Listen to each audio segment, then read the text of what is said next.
Hi friends.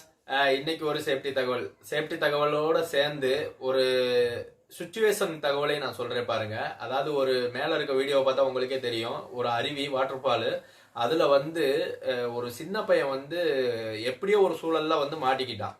மாட்டிக்கிட்ட உடனே அந்த தண்ணி ஃப்ளோ அவன் மேல ஃபுல்லா கவர் ஆகி போச்சுன்னு வச்சுக்கோங்களேன், அவனுக்கு பெரிய ஆபத்தா முடியும். ஆனா அங்க இருந்தவங்க எல்லாருமே என்ன பண்ணியிருக்காங்க பாருங்க, தண்ணியை பூரா தடுத்துட்டாங்க. ஒரு டேம் கட்டின மாணிக்கு அவங்க உடம்ப வச்சே தண்ணியை தடுத்து அந்த தண்ணியோட ஃப்ளோ ஸ்லோவாக்கி அவனுடைய கழுத்துக்கு மேல இருக்க பகுதி அவன் சுவாசிக்கிறதுக்கு ஈஸியான வழிமுறையை பண்ணிட்டாங்க. அதுக்கப்புறம் 2 பேர் அவனை ரெஸ்கியூ பண்றாங்க.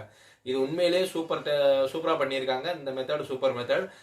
இந்த மாதிரி சூழ்நிலை ஏன் ஏற்படுது அப்படின்னு பாத்தீங்கன்னா, அந்த இடத்த பத்தியான அதிகமான அனுபவம் இல்லாம, அதாவது அந்த இடத்தோட தெளிவு இல்லாம போய் தான் ஏற்படுது. இந்த மாதிரி ஏற்படக்கூடாது ஃப்ரெண்ட்ஸ்.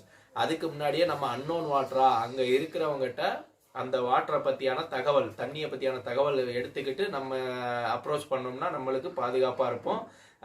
ஆபத்து வராது, சேஃப்டியா இருக்கலாம் ஃப்ரெண்ட்ஸ். இந்த வீடியோ மேக்ஸிமம் ஷேர் பண்ணுங்க. பாய்.